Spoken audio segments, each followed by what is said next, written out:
احسب الناس ان يتركوا ان يقولوا آمنا وهم لا يفتنون وَلَقَدْ فَتَنَّا الَّذِينَ مِن قَبْلِهِمْ فَلَيَعْلَمَنَّ اللَّهُ الَّذِينَ صَدَقُوا وَلَيَعْلَمَنَّ الْكَاذِبِينَ۔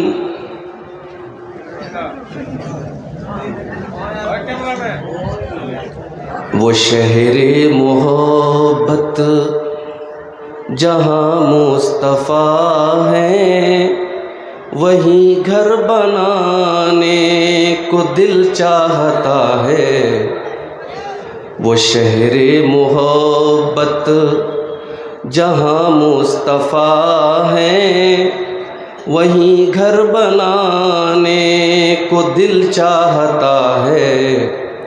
وہ سونے سے کنکر، وہ چاندی سی میٹی نظر میں بسانے کو دل چاہتا ہے۔ جو پوچھا نبی نے کہ کچھ گھر بھی چھوڑا، تو صدیق اکبر کے ہونٹوں پہ آیا، وہاں مال و دولت کی کیا ہے حقیقت، جہاں جان لٹانے کو دل چاہتا ہے۔ وہ شہر محبت جہاں مصطفیٰ ہے، وہیں گھر بنانے کو دل چاہتا ہے۔ جہاد محبت کی آواز گونجی، کہا حنظلہ نے یہ دلہن سے اپنی۔ جہاد محبت کی آواز گونجی، کہا حنظلہ نے یہ دلہن سے اپنی، اجازت اگر دو تو جام شہادت لبوں سے لگانے کو دل چاہتا ہے۔ وہ شہر محبت جہاں مصطفیٰ ہے، وہیں گھر بنانے کو دل چاہتا ہے۔ ستاروں سے یہ چاند کہتا ہے ہر دم، تمہیں کیا پتا ہے وہ ٹکڑوں کا عالم۔ ستاروں سے یہ چاند کہتا ہے ہر دم، تمہیں کیا پتا ہے وہ ٹکڑوں کا عالم۔ اشارے میں آقا کہ اتنا مزہ تھا کہ پھر ٹوٹ جانے کو دل چاہتا ہے۔ وہ شہر محبت جہاں مصطفیٰ ہے، وہیں گھر بنانے کو دل چاہتا ہے۔ صدر محترم، ناظم اجلاس، علماء کرام، محترم بزرگوں، نوجوان ساتھیوں، ماؤں اور بہنوں، پیارے بچوں، جامعہ اصلاح المومنین برہیٹ کا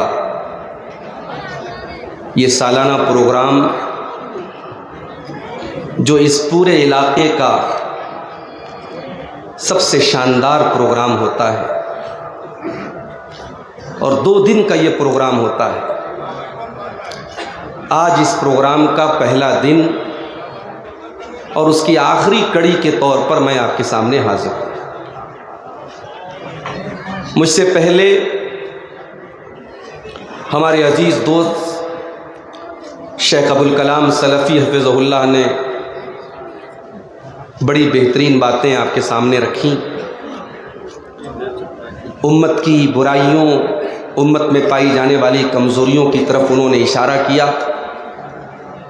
اللہ تعالیٰ موصوف کی باتوں پر ہم سب کو عمل کرنے کی توفیق عطا فرمائے۔ میرے بھائیوں، آج کے اس دور میں ہم اور آپ اکثر ایک چیز کو دیکھ کر کے ہمارے دل میں کھٹک پیدا ہوتی ہے جب ہم یہ دیکھتے ہیں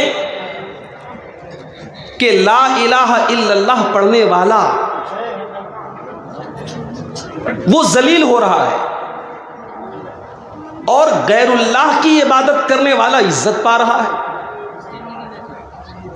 جو گھر اللہ کی عبادت کے لیے بنایا گیا اسے مسمار بھی کر دیا جا رہا ہے, اسے گرا بھی دیا جا رہا ہے, اسے ڈھا بھی دیا جا رہا ہے اور اس کی جگہ پر شرک کا آستانہ کھڑا کیا جا رہا ہے. تو سوال پیدا ہوتا ہے کہ ایسا کیوں؟ کیا نعوذ باللہ ہمارا دین سچا نہیں ہے؟ کیا ہم ایک اللہ کے ماننے والے نہیں ہیں؟ کیا اسلام دین برحق نہیں ہے؟ اور اگر ایسا ہے, ہم ایک اللہ کے ماننے والے ہیں اور اسلام سچا دین ہے اور اللہ ہمارا معبود ہے, تو پھر ہمارے ساتھ ایسا کیوں ہو رہا ہے؟ قرآن کریم میں اللہ تعالیٰ نے کئی جگہوں پر اس سوال کا جواب ہمیں دیا ہے. اس میں سے ایک آیت جو میں نے آپ کے سامنے پڑھی ہے سورہ عنکبوت کی ابتدائی آیت ہے. ان آیتوں میں اللہ تعالیٰ نے ہمارے اس سوال کا جواب دیا ہے کہ ایمان کا راستہ کوئی پھولوں کی سیج نہیں ہے. تم اگر یہ سمجھتے ہو کہ تم لا الہ الا اللہ پڑھتے رہو گے اور دنیا تمہیں مالا پہنائے گی, یہ پاسبل نہیں ہے. تم اگر یہ سمجھتے ہو کہ تم اللہ کی بارگاہ میں سر جھکاؤ گے اور دنیا تمہیں سلام کرے گی, یہ نہیں ہو سکتا.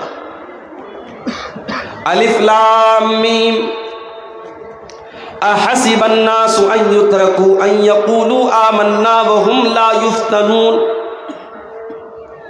الف لام میم, کیا لوگوں نے یہ سمجھ رکھا ہے کہ ان کو یوں ہی چھوڑ دیا جائے گا, ان کو آزمایا نہیں جائے گا, ان کو فتنوں میں نہیں ڈالا جائے گا, ان کو آزمائشوں میں نہیں ڈالا جائے گا, ان کو آزمائشوں کی بھٹی میں تپایا نہیں جائے گا؟ کیا لوگوں نے یہ سمجھ رکھا ہے؟ وَلَقَدْ فَتَنَّ الَّذِينَ مِن قَبْلِهِمْ, اے مسلمانوں کان کھول کر کے سن لو, تم سے پہلے بھی ہم نے بہت ساری قوموں کو آزمایا تھا. ہم نے ان کے اوپر طرح طرح کی مصیبتیں ڈالی تھی, طرح طرح کی آزمائشیں ڈالی تھیں. فَلَيَعْلَمَنَّ اللَّهُ الَّذِينَ صَدَقُوا وَلَيَعْلَمَنَّ الْكَاذِبِينَ. یہ اللہ کا دستور ہے, یہ اللہ کا قانون ہے, یہ اللہ کی سنت ہے. وہ ہر دور میں اپنے ایمان والے بندوں کو آزمائے گا تاکہ سچوں کو الگ کر دے, جھوٹوں کو الگ کر دے, مومن کو الگ کر دے, منافق کو الگ کر دے. ایمان کے راستے میں آزمائش تو آئے گی میرے. ایمان کا راستہ کوئی اتنا آسان راستہ نہیں ہے. آپ نے جب لا الہ الا اللہ پڑھ لیا اور آپ نے اسلام کے اندر اپنے آپ کو داخل کر لیا تو تیار ہو جاؤ, آپ کے راستے میں طرح طرح کی مصیبتیں آئیں گی. ہو سکتا ہے ایسا بھی دور آئے کہ آپ کو لا الہ الا اللہ پڑھنے پر آپ کے منہ میں انگارے ڈال دیے جائیں. ایسا دور بھی آ جائے کہ توحید کے بدلے میں آپ کو اپنی جان گنوانی پڑ جائے. اللہ کے نبی نے ایسے موقع پر فرمایا تھا, لا تشرک باللہ وان قتلت او حرقت. اگر ایسا دور آ جائے کہ توحید کے بدلے میں تمہیں قتل کر دیا جائے, تمہیں جلا دیا جائے, تم قتل ہو جانا, تم جلنے پر جلنا گوارا کر لینا, مگر توحید سے کمپرومائز مت کرنا. آج کیا ہو رہا ہے؟ لکھنؤ سے 300 مسلمان, لکھنؤ سے 150 کلومیٹر دور ایک جگہ پہنچتے ہیں. میں جگہ کا نام نہیں لوں گا, ریکارڈنگ ہو رہی ہے. لکھنؤ سے 150 کلومیٹر دور پہنچتے ہیں 300 مسلمان, جس میں برقع پوش عورتیں بھی ہیں. اور وہاں جانے کے بعد ایک ایسی جگہ کی وہ زیارت کرنے جاتے, ایک ایسی جگہ کا دیدار کرنے جاتے, ایک ایسی جگہ کا درشن کرنے جاتے جہاں کے بارے میں ہم سب جانتے ہیں کہ اللہ کا ایک گھر گرا کر کے وہاں بت خانہ بنایا گیا. اور بڑے ڈنکے کی چوٹ پر کہتے ہیں صاحب ہم تو مسلمان ہیں. میڈیا ان مسلمانوں کو ہائی لائٹ بھی کرتا ہے, میڈیا کی نظر میں وہ بڑے اچھے مسلمان ہیں. میڈیا کہتا ہے کٹر مسلمانوں دیکھو تم کیسے مسلمان ہو، دیکھو یہ مسلمان ہیں، یہ اسلام کے ماننے والے ہیں، اور موقع آیا تو فلاں کے آگے بھی سر جھکانے کے لیے تیار ہو گئے، تم کیسے مسلمان ہو، تمہارے منہ سے تو اللہ کے سوا کوئی لفظ نہیں نکلتا۔ ہائے دنیا والوں، کان کھول کر کے سن لو، ہم نے جب لا الہ الا اللہ پڑھ دیا تو لا الہ الا اللہ کا مطلب یہی ہوتا ہے ہمارا سر جھکے گا تو اللہ کے آگے جھکے گا، ہماری پیشانی اگر جھکے گی تو اللہ کے آگے جھکے گی، ہم کسی کا نعرہ اگر لگائیں گے، کسی کی محبت کا ترانہ اگر گائیں گے، کسی کے آگے اگر ہم ہاتھ پھیلائیں گے تو وہ ذات صرف اور صرف اللہ کی ذات ہے، اور کسی اور کے در پہ سر جھکانے والا سب کچھ ہو سکتا ہے، مسلمان نہیں ہو سکتا۔ اور اسلام کا دشمن یہی چاہتا ہے۔ معاف کرنا اگر آپ کو یہ لگتا ہے کہ اسے آپ کی دولت سے پرابلم ہے، نہیں، نو پرابلم۔ ابھی میرے پاس ممبئی سے ایک عورت کی کال آئی،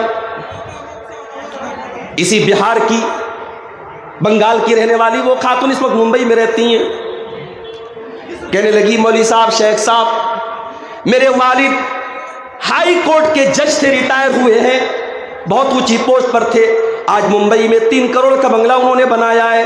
مولوی صاحب سب کچھ اچھا ہے مگر میرے والد کا دین سے کوئی تعلق نہیں ہے، انہیں علماء سے نفرت ہے، انہیں اسلام سے نفرت ہے، وہ نام کے مسلمان ہیں، ان کے اندر دینداری نام کی کوئی چیز نہیں ہے۔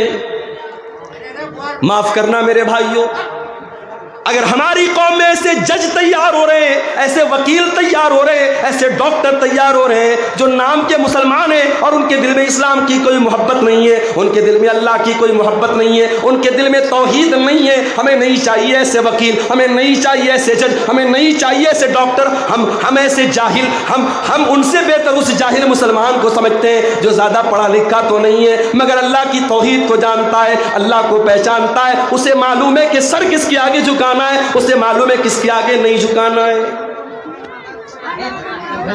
اور اسی لیے ہم کہتے ہیں دنیا جن مدرسوں کا مذاق اڑا رہی ہے، حکومت کے نشانے پر مدرسے، اپنوں کے نشانے پر مدرسے، غیروں کے نشانے پر مدرسے، مگر برہیٹ والوں اور جھارکھنڈ والوں اور گڈا والوں اور صاحب گنج والوں، کان کھول کر کے سن لو، جب تک یہ مدرسے موجود ہیں، جب تک قال اللہ اور قال الرسول کی صدائیں مدرسوں میں بلند کی جا رہی ہیں، جب تک آپ کے بچے یہاں پہ قرآن پڑھ رہے ہیں، جب تک یہ مولوی حضرات یہاں پہ قرآن و حدیث پڑھا رہے ہیں، تب تک آپ کے بچے انشاءاللہ مرتد نہیں ہوں گے۔ یہاں سے پڑھنے والا بچہ دنیا کے کسی کونے میں چلا جائے، انشاءاللہ وہ مرتد نہیں ہوگا، وہ اسلام کا دامن کبھی ہاتھ سے جانے نہیں دے گا۔ ہم غریبوں کی پونجی کیا ہے میرے بھائی؟ ہم غریبوں کے مکان بڑے چھوٹے چھوٹے ہیں، جھوپڑ پٹیوں میں رہنے والے اور معمولی دکان چلانے والا اور مزدوری کرنے والا مسلمان بھی اگر آج اسلام کی محبت اس کے سینے میں موجود ہے، اللہ کی توحید اس کے سینے میں موجود ہے، رب کعبہ کی قسم وہ اس ارب پتی سے بہتر ہے جس نے بڑے پیسے کما لیے، جس نے بڑی پراپرٹی بنا لی، بہت بڑا بزنس سنبھال لیا، مگر گائے کو دیکھ کر کے ہاتھ جوڑتا ہے، گائے کے پیشاب کو لے کے پی جاتا ہے اور شرمگاہ کو دیکھ کر اس کی عبادت کرتا ہے۔ اس غیر مسلم سے، اس مشرک سے، اس کافر سے وہ جاہل مسلمان بہتر ہے۔ اپنی توحید پر ناز کرو میرے بھائی، کبھی دیکھو کسی کو، ابھی اخبار میں نیوز آئی کہ صاحب فلاں معبود جن کا ابھی نیا عبادت خانہ تعمیر ہوا ہے، ہمارے پردھان منتری جی نے جس کا افتتاح کیا ہے، صاحب فلاں معبود کے درشن کے لیے لوگ جا رہے تو ان کو بڑا خلل ہو رہا ہے، ان کے آرام میں رکاوٹ آ رہی ہے، تو لہٰذا یہ طے کیا گیا کہ 15 گھنٹے جو ہے ان کی زیارت کی جائے، باقی ٹائم اس کی زیارت کو بند کر دیا جائے تاکہ ان کو آرام ملے۔ یہ یوٹیوبر لوگ سمجھ رہے ہیں میں کیوں اشاروں میں بات کر رہا ہوں، یہ بڑے خطرناک لوگ ہیں۔